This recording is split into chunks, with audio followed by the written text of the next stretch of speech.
ओम शांति। हम कुछ सेकंड्स के लिए अपने मन बुद्धि को अलाइन करते हैं।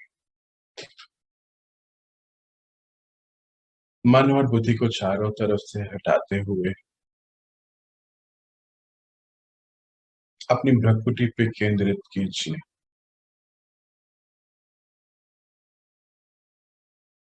मैं कौन हूं?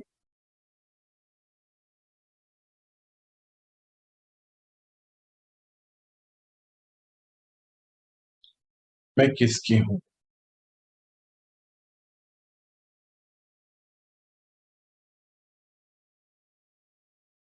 इस समय का मेरा कार्य कर्तव्य क्या है?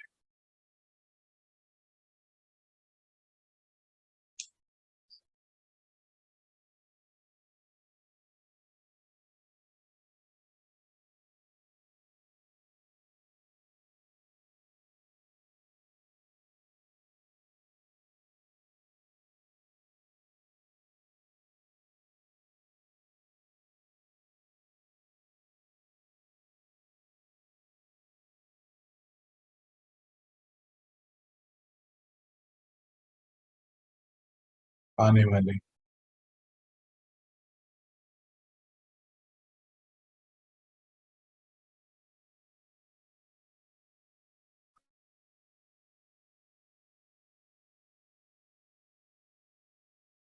रहेगा।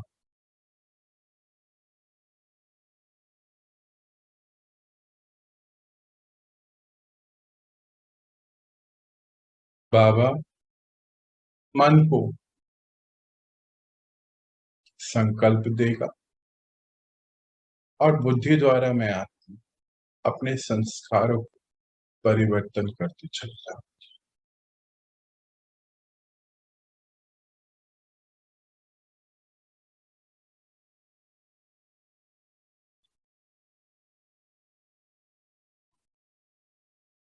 इस 1 घंटे में मैं अपने पिता के साथ, मैं और मेरा बाप, बस इस महसूसता में वो पिता भी है और शिक्षक भी है। मैं पॉडली स्टूडेंट हूँ। मैं आज श्रेष्ठ से अति श्रेष्ठ बनने का इस समय का अपना महत्वपूर्ण पाठ निभा।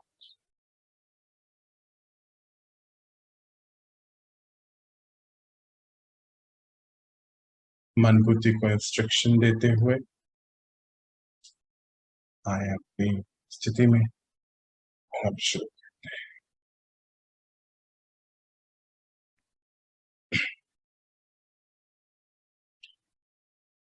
यूं तो संसार में इस ड्रामा सृष्टि रंगमंच पर हर समय तपस्वी आत्माएं आती।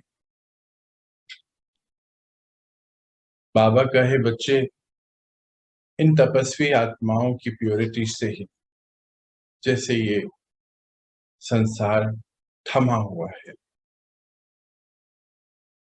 वरना कलयुग तो कब का आ गया होता।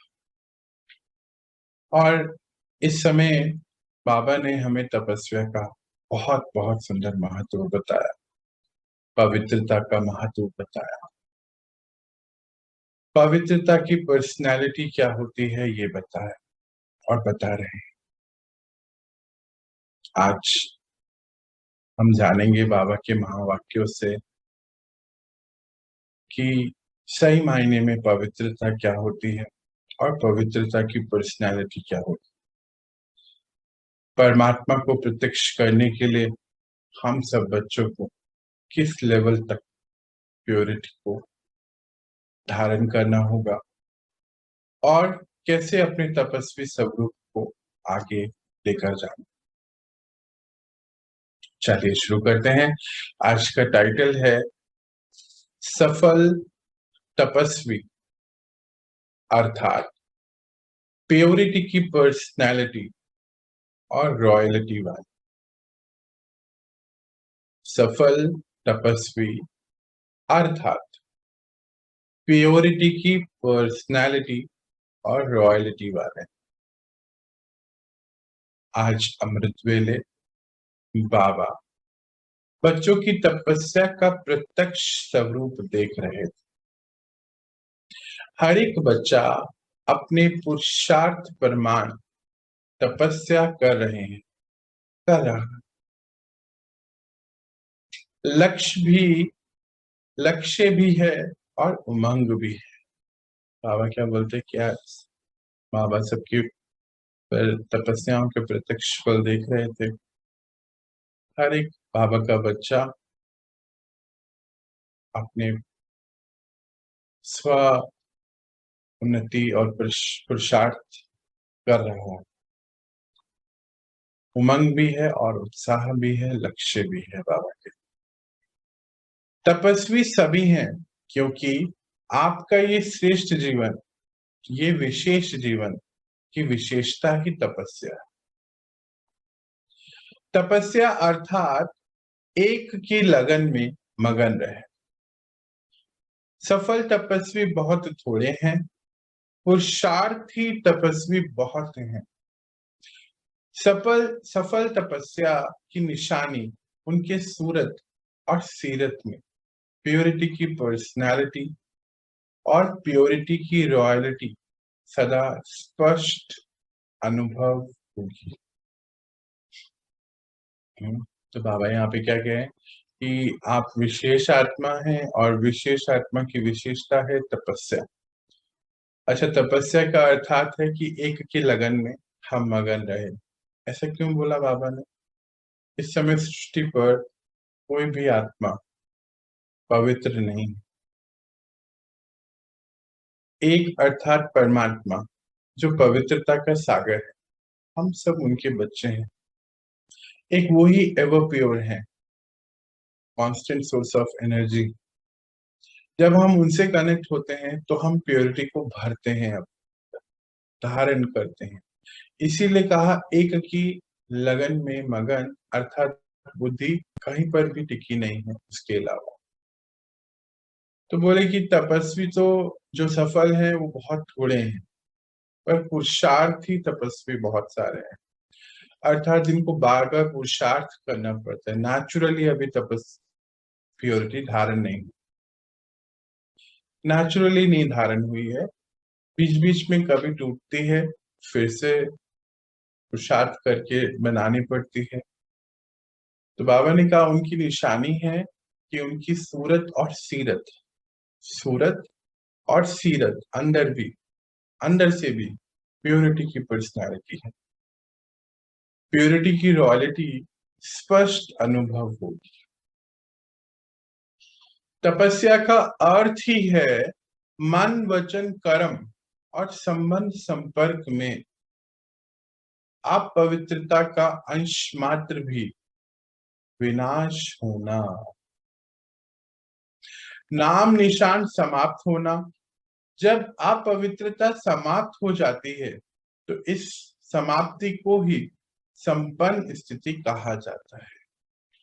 सफल तपस्वी अर्थात सदा स्वतः पवित्रता की पर्सनैलिटी और रॉयल्टी हर बोल, हर कर्म से, दृष्टि से, वृत्ति से अनुभव हो और कराए। प्योरिटी सिर्फ ब्रह्मचर्य नहीं, संपूर्ण पवित्रता अर्थात संकल्प में भी कोई भी विकार टच न हो। तो बाबा ने पूरी परिभाषा भी दे दी क्या है। तो कहते हैं कि तपस्या का अर्थ है मन वचन कर्म और संबंध संपर्क में अपवित्रता का अंश मात्र भी विनाश होना, मतलब वो हो ही नहीं। बाबा तो कोई टच भी नहीं करे, विकार भी कोई टच नहीं करे, नाम निशान समाप्त हो जाए। जब अपवित्रता समाप्त हो जाती है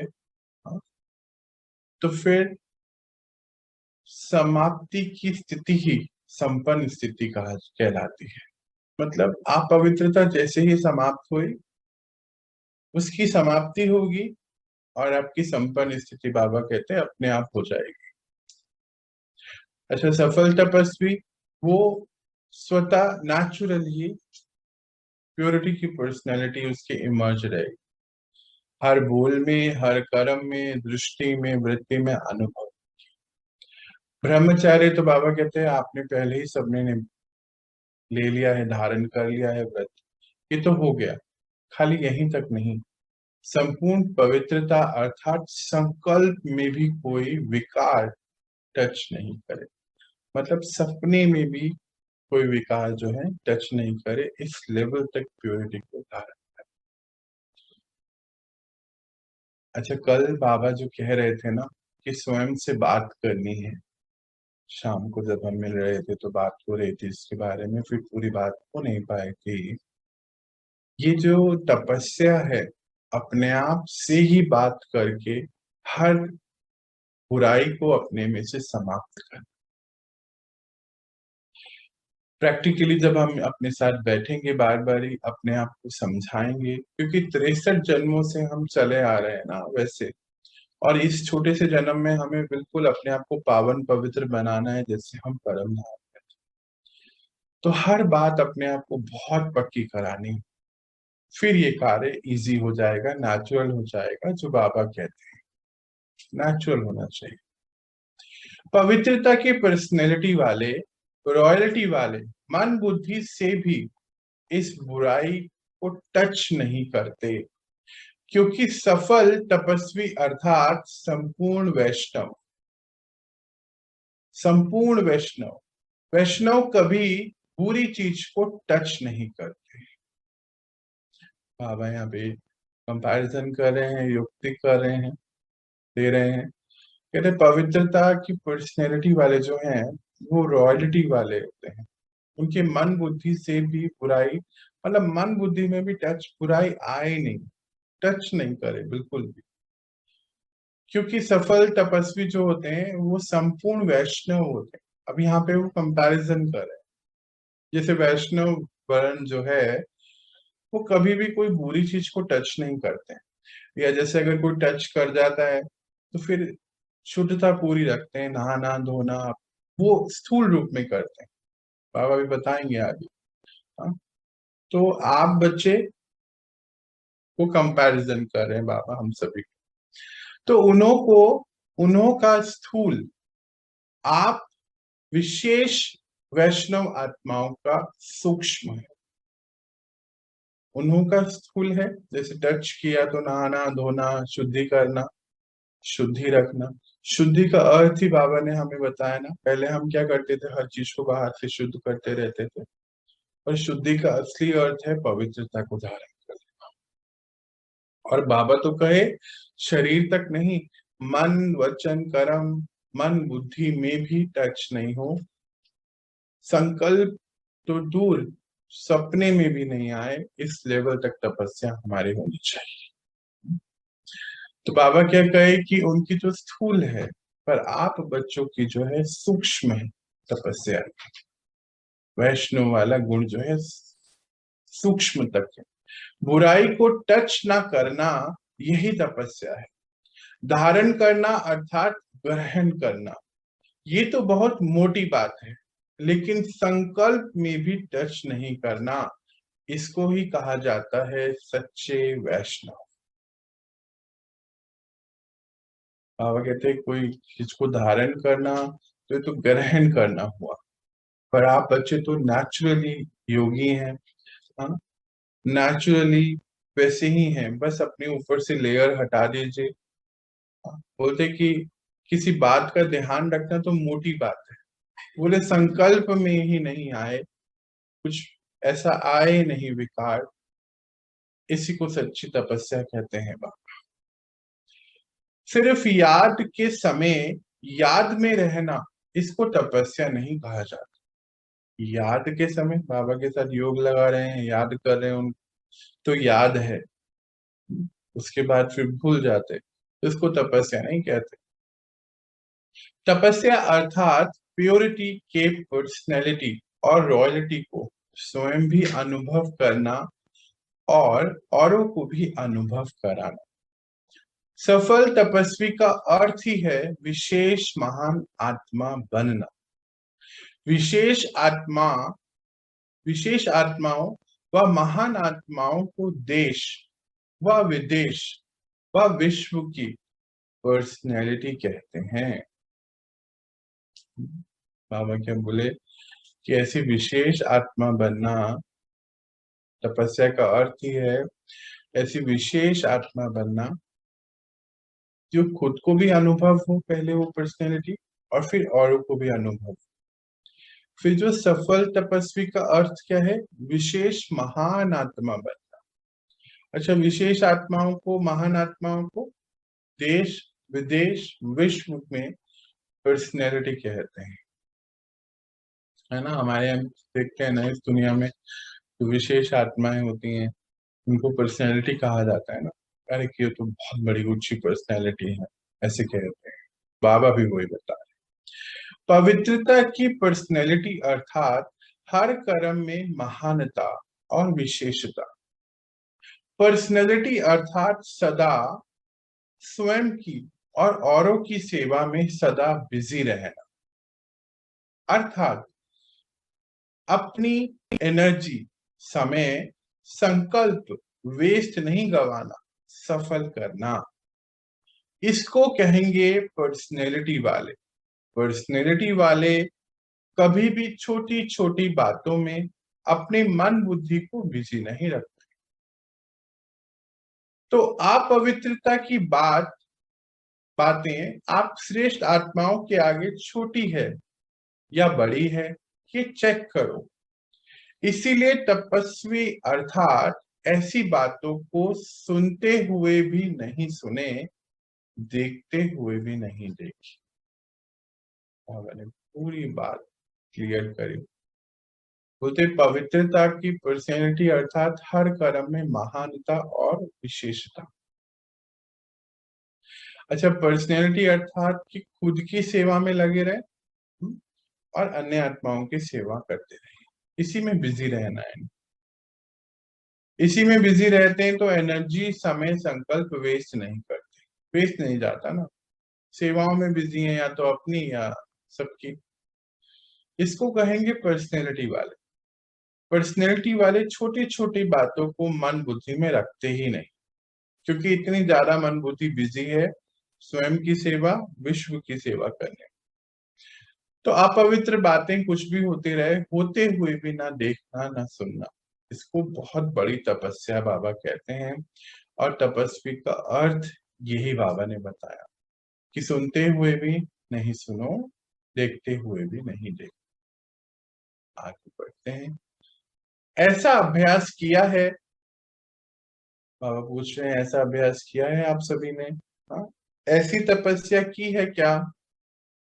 वह यही सोचते हो, चाहते तो नहीं लेकिन दिखाई दे देता है, सुनाई दे देता है, जैसे कोई चीज से आपका कनेक्शन ही नहीं, उन चीजों को देखते हुए नहीं देखते हो ना। बाबा यहाँ दो बात बता रहे हैं। कहते हैं ऐसा अभ्यास किया अभी तक आप लोगों ने? ऐसी तपस्या की? क्वेश्चन पूछते हैं हमसे और बोलते हैं कि ऐसा तो नहीं। फिर बोलते हो कि हाँ, सोचा तो नहीं था, चाहते तो नहीं थे, अब सामने दिखाई दे रहा है तो क्या करें, सुनाई दे रहा है तो क्या करें, क्या कर सकते हैं, ऐसा पूछते हैं ना कई बार हम। तो बाबा कहते हैं जिस चीज से आपका कनेक्शन ही नहीं है, उस चीज को देखते हुए भी नहीं देखते हो ना। जैसे हम मान लो कहीं जा रहे हैं, बाबा युक्ति भी दे रहा है, आगे इसको समझते हैं। जैसे रास्ते पर जाते हो, कहीं कुछ दिखाई देता है परंतु आपके मतलब की कोई बात नहीं है, तो देखते हुए नहीं देखेंगे ना, साइड सीन समझकर पार कर लेंगे। ऐसा ही करते हैं ना। ऐसे जो बातें सुनते हो, देखते हो, आपके काम की नहीं है, तो सुनते हुए नहीं सुनो, देखते हुए नहीं। जैसे कहीं जा रहे हैं रास्ते में, तो मानो हमारे काम की कोई चीज नहीं है, या कहीं कुछ चल रहा है, कहीं कुछ बातें चल रही हैं, गाने चल रहा है, कोई भाषण चल रहा है, हमारे काम का नहीं है, तो हम साइड सीन समझ के उसको आगे निकल जाते हैं, देखते नहीं, रुकते नहीं है। तो बाबा कहते हैं ऐसे ही करना है। कि जब आपका उस बुराई से, उस अपवित्रता से कोई कनेक्शन ही नहीं है, तो फिर क्यों देखना है उसको? ऐसा नेचुरल बनाओ उसको। अगर मन बुद्धि में धारण किया कि ये ऐसे हैं, ये वैसे हैं, इसको कहा जाएगा व्यर्थ बुराई को टच किया। अर्थात सच्चा वैष्णवपन संपूर्ण रूप से नहीं है। प्योरिटी के पर्सनैलिटी में परमानेंट परसेंटेज में कमी आ जाती है। मतलब परमानेंटली परसेंटेज में कमी है। बाबा क्या बोल रहे हैं? अगर मन बुद्धि में धारण किया कि ये ऐसे क्यों, वैसे क्यों, ये ऐसे ही हैं, वैसे ही हैं, ये सब नहीं होना चाहिए। बाबा कहते हैं ये तो व्यर्थ की बुराई वाली बातें। हाँ, अभी हम चेकिंग करें कि हमने अपने मन में किसी किसी के लिए कुछ अगर रखा हुआ है, तो आज हम उसको क्लीन करेंगे। बाबा कहते हैं इसको सच्चा वैष्णव रूप नहीं कहा जाएगा। प्योरिटी की पर्सनैलिटी में परमानेंट परसेंटेज कम हो जाता है। मतलब इसको बहुत गहरी बात है, इसको समझना है। मतलब अगर हम एक तरफ तो तपस्याएं कर रहे हैं, एक तरफ ये ऐसा है वैसा है ये मन में रखा हुआ है, तो परमानेंट परसेंटेज कम हो रहा है, ज्यादा हो ही नहीं सकता है। बाबा के बुद्धि में ये सारी बातें पुरानी पड़ी हुई हैं। तो सबके प्रति हमें एक जैसा भाव लाना है। तो आज का पुरुषार्थ में हमें ये काम करना है, दिन भर तो फिनिश करना है। तो समझा तपस्या में। तो बाबा यहाँ बता रहे थे कि जो पर्सनैलिटीज होती हैं, अर्थात जो प्योरिटी वाले आत्माएं हैं या कोई पर्सनैलिटीज हैं, उनको छिपा के तो रख नहीं सकते हैं, जरूर प्रत्यक्ष होती हैं वो सबके सामने। तो तपस्या का अनुभव जो है हमारा, या तपस्या की निशानी जो है, वो हमारे द्वारा औरों को भी अनुभव होती है। बाबा कहते हैं जरूर होती है। सूरत और सीरत दोनों द्वारा अनुभव होती है और आप करा सकते हैं। परमात्मा को प्रत्यक्ष कराने की बात बाबा कह रहे हैं। अभी भी कई लोग अनुभव करते हैं आपसे, लेकिन इस अनुभव को और स्वयं द्वारा औरों में फैलाओ। निमित्त बनकर सेवा करना वह और बात है, लेकिन लगाव जहां भी होगा, चाहे व्यक्ति में चाहे वैभव में, तो लगाव की निशानी है, वहां बुद्धि जरूर जाएगी। मन भागता जाएगा, तो चेक करो कि सारे दिन में मन और बुद्धि कहां कहां भागती है। सिवाय बाबा और सेवा के कहां तो मन बुद्धि नहीं जाती। अगर जाती है तो लगाव है। बाबा चेकिंग क्या करा रहे हैं यहाँ पे कि अगर निमित्त बनकर सेवा कर रहे हो तो बहुत अच्छी बात है कि बाबा करा रहे हैं, मैं कर रहा हूँ। हाँ, नंबर नंबर वार्ड से नंबर 1 जा रहा हूँ, तो लगाव है बाबा की तरफ हमारा।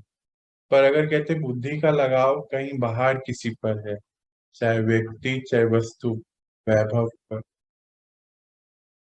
तो फिर बाबा से लगाव नहीं रहता ना। कई बार होता है ना, मेडिटेशन करने बैठते हैं, कुछ याद आता रहता है, कोई सीन आते हैं, बुद्धि के द्वारा बहुत सारे सीन सामने आते रहते हैं। अर्थात हमारा मन और बुद्धि कहीं पर और व्यस्त है। हमें अटैचमेंट है व्यक्तियों से, वस्तुओं से, वैभव से, इसकी चेकिंग करनी है आज हम। बाबा कहते हैं अगर कहीं मतलब आप ध्यान में बैठे और मन बुद्धि कहीं भाग रही है कहाँ पर भी, तो मतलब कि कहीं कोई लगाव है सिवाय बाबा के, वो नजर आ रहा है। तो अपनी चेकिंग करें। अगर व्यवहार भी करते हो, जो भी करते हो, वो भी ट्रस्टी बनकर करना है। कोई भी व्यवहार कर रहे हो, सेवा कर रहे हो, कार्य कर रहे हो, ट्रस्टी बन। मेरा नहीं तेरा, मेरा काम है, मुझे ही देखना पड़ता है, सारे ही काम क्या मुझे ही करने हैं। मेरी ही सेवा है क्या? मैं कुछ नहीं कर सकता या सकती, मेरी जिम्मेवारी है, ऐसे कहते हो कभी कभी। क्या कभी कभी ऐसा कहते हो? बाबा पूछ भी रहे हैं, बोल भी रहे हैं। हाँ? क्या करें, मेरी जिम्मेवारी है ना, निभाना पड़ता है ना, बस मैं ही सब काम करती रहूं या करता रहूं, करना तो मुझे ही पड़ता है ना, कहते हो कभी। तो तेरे तेरे आकर्षण में आ जाते हो, मेरा कहां से आया? बाबा कहते तेरे मेरे आकर्षण में आकर तो पूछते मेरा कहां से आया। मतलब सारा कुछ तो हम बाबा के लिए कर रहे हैं, बाबा की सेवा है। बाबा ने कहा कि शुरुआत में हमेशा बाबा कहते हैं कि तेरा को बदल दो मेरा में, मेरे को बदल दो तेरा में। जैसे हम दिन भर बोलते हैं ना, मैं मेरा, तो बाबा ने बोला मैं आत्मा, इसको चेंज कर दो और मेरा को बदल दो बाबा आपका, तो हल्के हो जाएंगे। बाबा कहते हैं ट्रस्टी बनकर सारे काम करो। ऐसे तो नहीं कहते हो मेरी जिम्मेवारी है, कैसा मुझे ही करना पड़ता है, ऐसा क्यों होता है, क्या यही मैं ही करते रहूं? ऐसा कल मुझे मिला, वो भी ऐसी बातें कर रहा था, शायद उसके आंसर में आ गया आज कि ये मेरे मेरे में मत लगे रहो, ये भी एक आकर्षण है बाबा का, तेरा है, मेरा कुछ भी नहीं।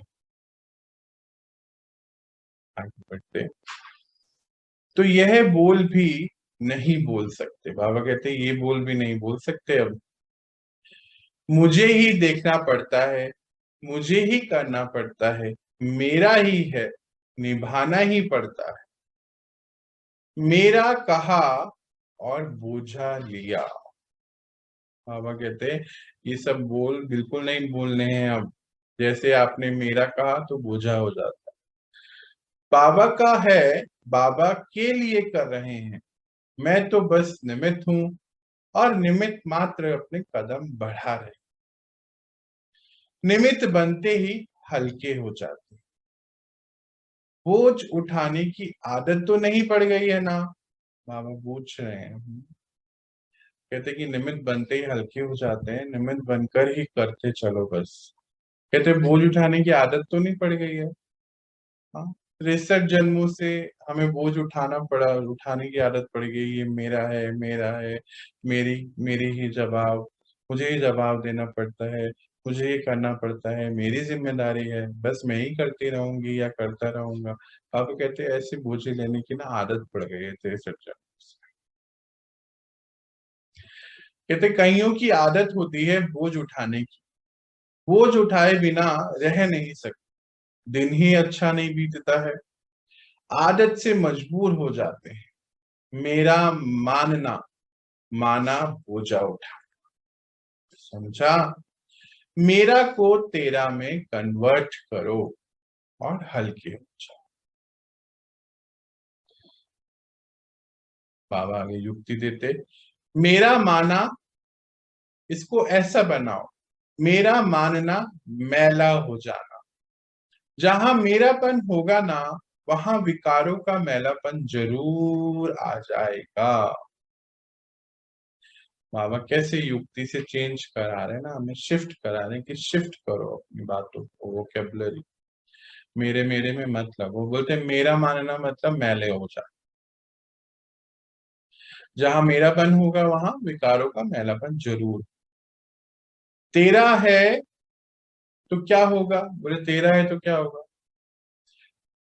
तेरा है तो तेरा रहेगा, तेरा तुझको तुझको अर्पण रहेगा, ऐसा भी तो गायन गाते हो ना, तेरा तुझको अर्पण क्या लागे मेरा, तो फिर क्यों मेरे मेरे पन की आदत में चले जाते?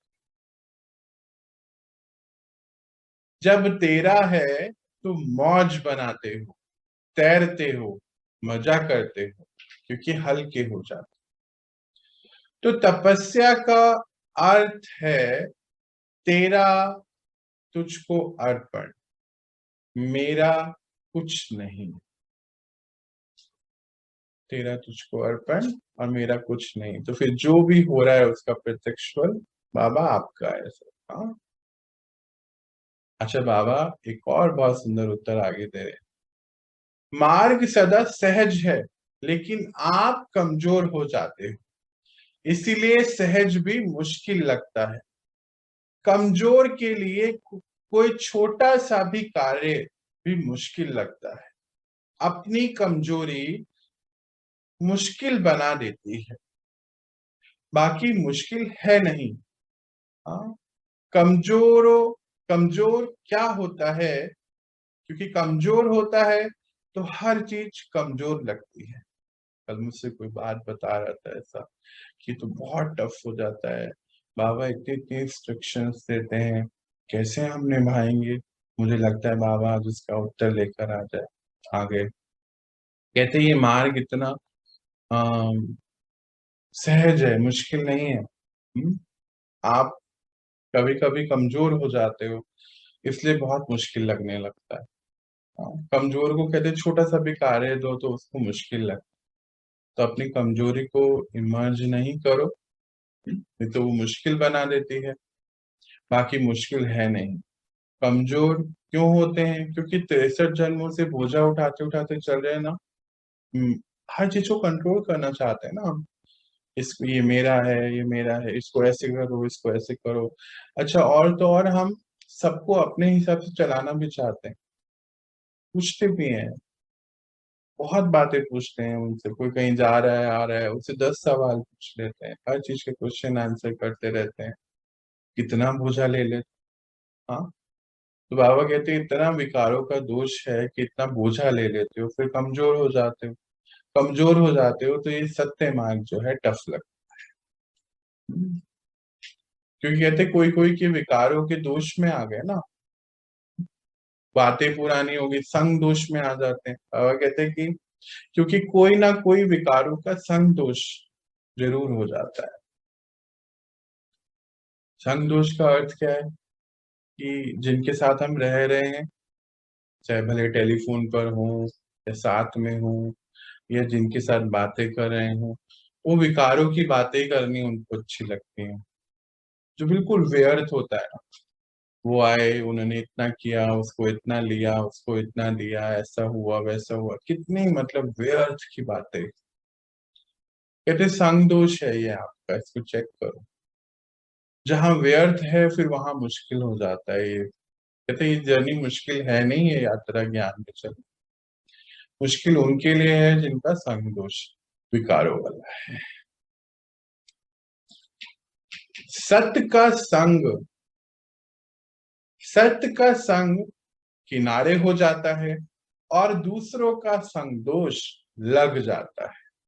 इसीलिए भक्ति में भी कहते हैं सदा सत्संग में रहो। सत्संग अर्थात सत्य बाबा के संग में रहना। बाबा क्या कहता है यहाँ पर, कि सत्संग किनारे हो जाता है ना, परमात्मा का संग तो किनारे हो गया, और उन आत्माओं का संग जो दोष में है, कौन से दोष में, विकारों वाले, वो साथ में लग जाता है। और इसीलिए कहते हैं, भक्ति में भी कहते हैं कि सत्संग करते रहो। सत्संग का अर्थ है सत्य परमात्मा का संग में रहना। आगे बाबा कहते हैं, जो विश्व कल्याणकारी होते हैं, जो विश्व कल्याणकारी आत्मा है, होती है, उसके हर आत्मा प्रति कल्याण की भावना हो। कि बाबा ने पुरानी अभी जो बात बोली ना, कि जिनको मुश्किल लगता है मार्ग, तो उनका संग दोष में क्या, वो इधर उधर की बहुत सारी बातें करते हैं। जब हम इधर उधर की बातों में उसमें लग जाते हैं, तो किसी की बुराई होती है, किसी के बारे में भलाई होती है, मतलब बहुत सारा व्यर्थ उसके अंदर छिपा होता है। जो समय बीत गया उसको हम किसी को बता रहे हैं, जिससे सामने वाले का कोई लेना देना नहीं, या उसकी कोई बात हम सुन रहे हैं जिससे हमारा भी कोई लेना देना, तो बुद्धि को भर रहे हैं ना हम गंदगी से। हम्म? तो जब ये व्यर्थ से हम भरेंगे, तो फिर कमजोर हो गई ना आत्मा। सारी यात्रा मन बुद्धि की है, मन बुद्धि में ये सब भरा हुआ है, तो फिर कमजोर हो गई मन बुद्धि। कमजोर मन बुद्धि को ये पहाड़ जैसी लगती है। पर अगर संग दोष है ही नहीं, उस सत्य परमात्मा का संग है। परमात्मा का संग होने से शक्ति आती है, शक्ति मिलती रहती है, बुद्धि पावरफुल, मन पावरफुल बना रहता है। जब मन पावरफुल बना रहता है तो क्या है, बाबा बता रहे हैं और हम चेंज करते जा रहे हैं, सीधा सीधा है ना। ये इसको चेक करें कि हम दिन भर ऐसे किसी संग में तो नहीं है। हाँ, कोई फोन के द्वारा, व्हाट्सएप के द्वारा या आसपास के द्वारा ऐसा तो कुछ नहीं है। अगर कहीं से भी कुछ है तो उसको चेंज कर दीजिए, यात्रा आसान हो जाए। फिर बाबा ने बोला कि आप तो विश्व कल्याण करके निमित्त हो, सभी आत्माएं। तो विश्व कल्याणकारी आत्मा कौन सी होती है, कि उसके हर आत्मा के प्रति कल्याण भावना हो, उसके अंदर स्वतः ही किसी आत्मा के प्रति भी घृणा भाव, द्वेष भाव, ईर्ष्या भाव या गिलानी का भाव कभी भी संकल्पों में भी, स्वप्न में भी उत्पन्न नहीं हो सकता। इसको कहा जाता है विश्व कल्याणकारी आत्मा, पूरे विश्व के कल्याण के निमित्त बनी आत्मा। तो ऐसे बन गए हो या कभी कभी दूसरे भाव में आ जाते। हाँ, बस सदा कल्याण का ही भाव होना चाहिए। बाबा कहते चेकिंग करो अपनी, कि किसी के प्रति घृणा, किसी के प्रति ईर्ष्या का भाव, द्वेष का, गिलानी का उत्पन्न तो नहीं हो जाता। अच्छा, जिसका संग दोष ऐसा होता है ना, वो आत्मा देखा गया अपनों के बीच में भी ये भाव उत्पन्न करती है। कहने को घर में मानो 10 लोग हैं, अंदर उसके प्रति, हर के प्रति उसके अंदर कुछ है, अंदर से काली जिसको कहा जाता। तो फिर वैसे विश्व कल्याण कैसे होगा, स्वयं का कल्याण भी नहीं हो सकता, विश्व तो फिर थोड़ी दूर की बात हो गई। तो हमें चेक करना है, बाबा ने इंस्ट्रक्शन दी है कि हम अपने आप को इन सभी भाव भावनाओं से दूर रखें। आप सभी आत्माएं तो विश्व कल्याण के निमित्त हैं। तो विश्व कल्याणकारी आत्मा सदा पावरफुल प्योरिटी की पर्सनैलिटी वाले हैं। रॉयल्टी के बारे में बाबा फिर कभी सुनाएंगे। अभी आप बच्चे इसके ऊपर पुरुषार्थ कर अपने तपस्वी जीवन को सदा समर्थ बना प्योरिटी की पर्सनैलिटी को धारण करें। अच्छा, बाबा ने बोला कि रॉयल्टी के बारे में बाबा फिर सुनाएं। अभी तो आप इस पर्सनैलिटी को धारण करें, अपनी तपस्वी मूर्त को और आगे बढ़ाएं। अच्छा, आज का सार देख लेते हैं। हाँ, तो सब सफल तपस्वी, बाबा ने उनकी विशेषता बताई। सूरत और सीरत में प्योरिटी की पर्सनैलिटी और रॉयल्टी रही। मन वचन कर्म और संबंध संपर्क में अपवित्रता का अंश मात्र भी ना हो। अपवित्रता की समाप्ति हो, अपवित्रता की समाप्ति को ही संपन्न स्थिति कहा जाता है। सबसे समीप संबंध है पिता परमात्मा का और मुझ आत्मा। इसके अलावा कोई भी अगर संबंध वस्तु से या किसी व्यक्ति से अपनी तरफ खींचता है, अर्थात बुद्धि बार बार वहां जाती है, तो उसको तपस्या नहीं कहते। ये संबंध सहज भी हो और साथ साथ प्राप्ति कराने वाला भी हो।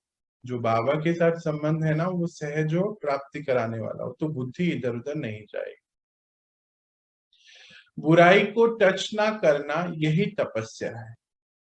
धारण करना तो बहुत मोटी बात है, तपस्या नेचुरली हो जाए, ये कार्य करना है। तो बाबा ने बोला कि कोई भी जो हम गुण अपना रहे हैं वो धारण नहीं करना पड़े, नेचुरली हमारे अंदर से इमर्ज हो जाए। फिर बताया बाबा ने कि जो समय अब आ रहा है, बिल्कुल हटके एक पॉइंट बताया बाबा ने कि समय जो और सर्कमस्टांसेस जो आ रहे हैं आगे आने वाले, अभी आप बच्चों को अपने अनुभवों को और बढ़ाना है और काम करना है ताकि बाबा के साथ कनेक्शन हर पल जुटा। समझा और अच्छा। तो आज बाबा ने हमें सारी समझानी दी। हम सब बच्चों की तरफ से बाबा को बहुत बहुत शुक्रिया कि उसने हमारा ध्यान इस बातों पर खिंचाया कि हम अपने संग को देखें। हमारा संग सिर्फ उनके साथ होना चाहिए और किसी के साथ नहीं। इस समय बाहर आत्माओं की अपवित्रता की पर्सनैलिटी है और हम सब प्योरिटी की पर्सनैलिटी बना रहे हैं। तो परमात्मा से ज्यादा प्योर इस समय कोई और हो नहीं सकता। इसीलिए हमें बहुत ध्यान रखते हुए अपना बाबा के साथ ही सत्संग में रहना है और प्योरिटी को धारण करते चलिए।